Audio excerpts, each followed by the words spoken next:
Afterward, all through season 2, Kate figured out Anthony's sentiments, lastly said okay. Despite the fact that Edwina didn't ultimately pardon Kate and faulted her for her messed up marriage, things were briefly fixed up by and by. We accept there is still an incomplete business to settle between these two sisters and Shanna family, his resemblance towards Anthony.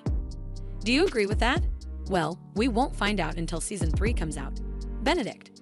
There is a black sheep in every royal household, and Benedict is the one in this case. To be fair to his brother Anthony, Benedict is the one who has trouble fitting in. In the second season, Benedict discovered that one way to find a passion was to write poems and illustrations. He picked the way to act out utilizing licentious sonnets and draw bare ladies through his specialty and was shockingly great at it.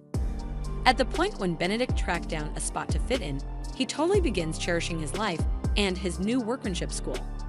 However, when Benedict discovered that a significant portion of his admission to that particular school was contingent on donations, we all felt sorry for him.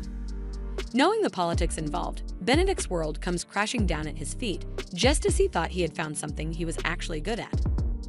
Now, Benedict's bitterness, the Featherington Ball, was made public when he confronted Anthony for playing his part.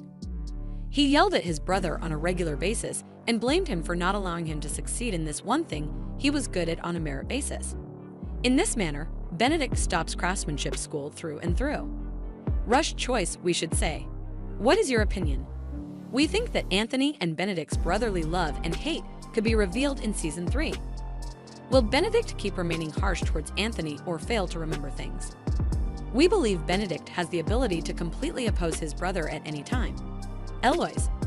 Discussing rebels, Eloise is as yet the black sheep of the family, however in a positive way, in contrast to Benedict. The stone troublemaker princess is at any point prepared to engage the crowd with her clever and snide reactions, and we totally love it. Because she is one of a kind, it is hard for her to fit into the image that society wants her to be, which is why she keeps fighting wars from time to time. The good news is that, in our opinion, Eloise is a true friend and devoted companion.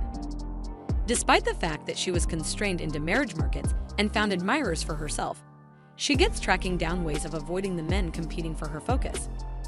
Sadly, Theo, a man from the so-called lower class, was the only one who caught her attention. Engaging with Theo can point at a certain something, Eloise pronouncing battle against her loved ones.